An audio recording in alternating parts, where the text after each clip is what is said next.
तो दोस्तों आप सब लोगों को पता ही है कि S-400 खरीदने के बाद टर्की को F-35 प्रोजेक्ट से अमेरिका के द्वारा लात मार के निकाल दिया गया था। इवन उस दरमियान टर्की के पायलटों के द्वारा अमेरिका में F-35 फाइटर एयरक्राफ्टों के लिए ट्रेनिंग भी लिया जा रहा था। इवन अमेरिका के कंपनी की तरफ से कुछ एयरक्राफ्टों को टर्की के लिए निर्माण भी किया गया था, जिन्हें की टर्की को डिलीवर भी किया जाना था। पर दोस्तों हाल ही में ये भी डिसाइड किया गया कि उन एयरक्राफ्टों को अमेरिका के द्वारा टर्की को नहीं बल्कि टर्की के दुश्मन ग्रीस को सप्लाई किया जाएगा। ऐसे में अब टर्की को डर सता रहा है कि आने वाले समय में ऐसा ना हो जाए कि टर्किश एयरफोर्स में ऐसा कोई भी एयरक्राफ्ट ना बचे जो टर्की को प्रोटेक्ट कर सके। इस वजह से फिर से एक बार टर्की की तरफ से F-35 फाइटर एयरक्राफ्टों को हासिल करने के लिए अमेरिका के अंदर भरपूर लॉबिंग किया जा रहा है। दोस्तों आज के इस वीडियो में मैं आप लोगों को बताऊंगा कि अचानक ऐसा क्या हुआ कि टर्की को F-35 फाइटर एयरक्राफ्टों का आवश्यकता सता रहा है और इस वजह से कैसे टर्की के द्वारा अमेरिका के अंदर लॉबिंग शुरू किया गया। तो डिटेल में जानने के लिए वीडियो के आखिर तक बने रहिए और चैनल को सब्सक्राइब और वीडियो को लाइक जरूर कीजिए। तो दोस्तों 2019 में ट्रंप एडमिनिस्ट्रेशन की तरफ से टर्की को F-35 प्रोजेक्ट से लात मार के बाहर निकाल दिया गया था। पर अचानक से 2021 होते होते टर्की के द्वारा अमेरिका के अंदर बड़े बड़े लॉ फर्म को हायर किया जा रहा है ताकि टर्की अपने F-35 प्रोजेक्ट में वापसी को सुनिश्चित कर सके। तो रिपोर्टों के मुताबिक टर्की लॉबिंग को मजबूत करने के लिए बड़े बड़े लॉबिंग फार्म को हायर कर रहा है और इस तरीके लॉबिंग फार्म को हायर करने के बाद अब कई तरीके के बड़े बड़े सवाल भी सामने आ रहा है। रॉयटर्स के रिपोर्ट के मुताबिक टर्की के द्वारा अपने एग्जिस्टिंग एग्रीमेंट को 1 साल के लिए एक्सटेंड करने के लिए अर्नन एल पोर्टल नामक एक लॉ फर्म के साथ करीबन $1.5 मिलियन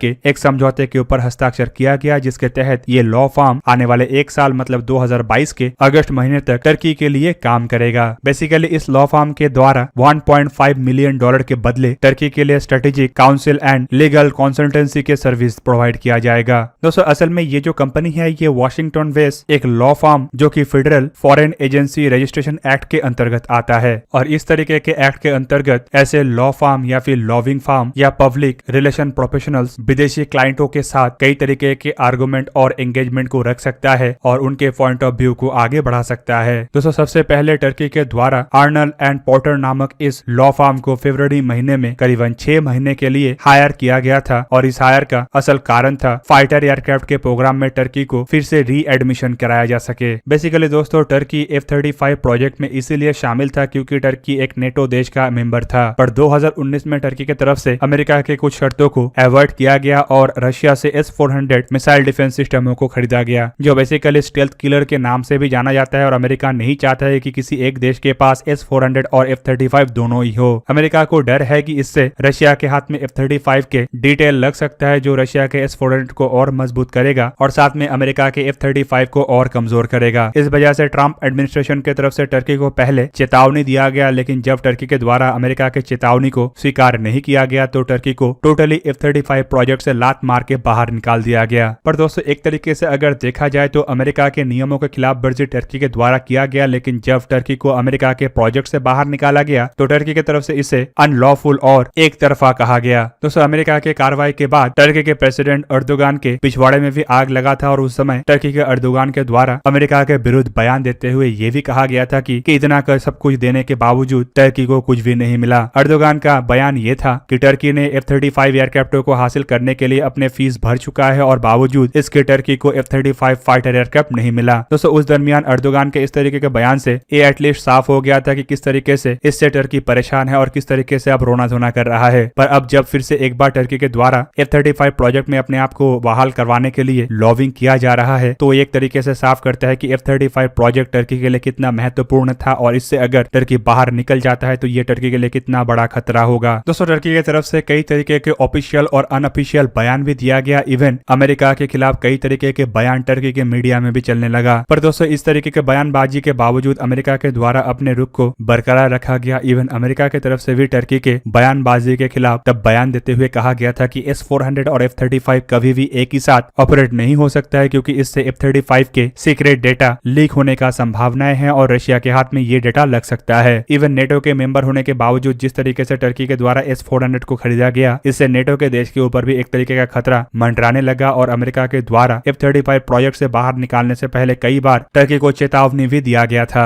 दोस्तों लास्ट में थक हार के टर्की के डिफेंस चीफ की तरफ से भी बयान दिया गया और तब उनका कहना था कि टर्की F-35 प्रोजेक्ट में अपने आप को फिर से बाहर करवाना नहीं चाहता है, लेकिन टर्की के द्वारा जिस तरीके का पैसा खर्चा किया गया टर्की अब उसका कॉम्पेंसेशन के रूप में अमेरिका से पैसे का दावा कर रहा है। पर दोस्तों अब अब टर्की के तिल मिलाने का असल कारण खुल के सामने आ रहा है और ये कारण रिफंड का नहीं बल्कि प्रोजेक्ट में री एंट्री का है। टर्की अब भरपूर प्रयास कर रहा है कि कैसे करके जॉइंट स्टार्क प्रोग्राम में टर्की को फिर से शामिल किया जाए और दोस्तों इसके पीछे कई तरीके के महत्वपूर्ण कारण हैं, जिनमें सबसे बड़ा कारण तो ये है कि फाइटर एयरक्राफ्टों की कमी अब टर्की को इतने बुरी तरीके से सता रहा है कि टर्की के सेफ्टी के ऊपर ही अब बहुत बड़ा क्वेश्चन मार्क आ चुका है। दोस्तों बेसिकली टर्की के द्वारा काफी अधिक चालाकी दिखाते हुए नेटो के मेंबर होने के बावजूद डबल गेम खेलने का प्रयास किया गया था। टर्की चाह रहा था कि अमेरिका और रशिया दोनों देशों से ही डबल गेम खेलते हुए हथियारों को अपनाया जा सके और इन हथियारों का इस्तेमाल करके मिडिल ईस्ट के अंदर अपने दबदबे को मजबूत किया जा सके। इवन टर्की इस चक्कर में कई सारे दुश्मन बना चुका है, जिनमें एक बहुत बड़ा दुश्मन है ग्रीस। जबकि हाल ही के दिनों में अर्दोगान के उल्टा सुल्टा बयानबाजी की वजह से कई सारे अन्य देश भी अब टर्की का दुश्मन बन चुका है, जिनमें मिडिल ईस्ट के देश के अलावा फ्रांस जैसे देश तक शामिल है। S-400 को हासिल करने के बाद टर्की के द्वारा सोचा गया था कि एटलीस्ट हवाई सुरक्षा में टर्की इतना मजबूत हो जाएगा कि यूरोप के देशों के साथ दुश्मनी होने के बावजूद टर्की को ज्यादा कुछ मुश्किलों का सामना करना ना पड़े। पर S-400 को हासिल करने के बाद टर्की के द्वारा रशिया के साथ भी डबल गेम खेलने का प्रयास किया गया, जिस वजह से अब टर्की का S-400 भी एक तरीके से बिना रशिया का नाकाम ही है। दोस्तों हाल ही में खबर यह भी आया था कि टर्की के पास कोई ऐसा बेहतरीन medium range air defence system भी नहीं है जिसका इस्तेमाल करके टर्की अपने हवाई सुरक्षा को पक्का कर सके। टर्की की तरफ से यूरोप के देशों से मीडियम रेंज के सरफेस टू एयर मिसाइलों को हासिल करने का प्रयास भी किया गया, लेकिन जिस तरीके से टर्की के द्वारा फ्रांस के साथ दुश्मनी अपनाया गया उसके बाद फ्रांस के लॉबिंग ने टर्की के इस प्रयास को भी ध्वस्त कर दिया था। फिलहाल टर्की प्रयास कर रहा है कि डोनाल्ड ट्रंप के एडमिनिस्ट्रेशन खत्म होने के बाद जो बाइडेन के एडमिनिस्ट्रेशन में शायद टर्की को थोड़ा मौका मिल जाए और उस मौके का फायदा उठा के F-35 जैसे फाइटर एयरक्राफ्टों को टर्की हासिल कर सके। दोस्तों यूरोप के अंदर अगर देखा जाए तो ग्रीस जैसे देश अमेरिका से F-35 जैसे फाइटर एयरक्राफ्टों को खरीदने का इरादा जता चुका है। इवन अमेरिका की तरफ से भी ग्रीस को टर्की के लिए बनाया हुआ F-35 फाइटर एयरक्राफ्टों के डिलीवरी का बात भी कहा गया है। दूसरी तरफ UAE जैसे देश भी अमेरिका से F-35 जैसे फाइटर एयरक्राफ्टों को खरीदना चाहता है। मिडिल ईस्ट के अंदर इजराइल एक ऐसा देश है जो ओरिजिनली F-35 का इस्तेमाल भी कर रहा है। इजराइल के द्वारा F-35 का इस्तेमाल करके कई तरीके के एयर स्ट्राइक को भी अंजाम दिया जा चुका है और इजराइल फिलहाल इस क्षेत्र में हवाई क्षमता में टर्की से आगे पहुंच रहा है। दोस्तों अर्दोगान मुस्लिम दुनिया के लीडर बनने के चक्कर में जिस तरीके के मंसूबे को अपना चुका है उससे ये भी कहना गलत नहीं होगा कि आने वाले समय में अर्दोगान के इस तरीके की रणनीति इजराइल को भी नाराज कर सकता है और अर्दोगान जिस तरीके के रणनीतियों को अपना रहा है ये भी कहना गलत नहीं होगा कि इससे इजराइल आने वाले समय में भड़केगा और टर्की और इजराइल के बीच में भी टेंशन बढ़ सकता है। ऐसे में F-35 फाइटर एयरक्राफ्ट अगर टर्की के पास होता तो अर्दोगान शायद अपने मंसूबे को पूरा करने में या फिर कहे तो सपनों को देखने में साहस जुटा पाता। दूसरी तरफ अगर टर्की के पहले एयरक्राफ्ट कैरियर TCG एनाडोलू को देखे तो ये बिना F-35 के बिल्कुल नाकाम है। दोस्तों ये जहाज बेसिकली एक हेलीकॉप्टर कैरियर के आकार का ही है और एम्फीबियस मिशनों को अंजाम दे सकता है, पर टर्की इसे एक एयरक्राफ्ट कैरियर के तहत इस्तेमाल करना चाहता है और ऐसे आकार के जहाज के ऊपर F-35B और हैरियर के अलावा कोई भी एयरक्राफ्ट इस्तेमाल नहीं हो सकता।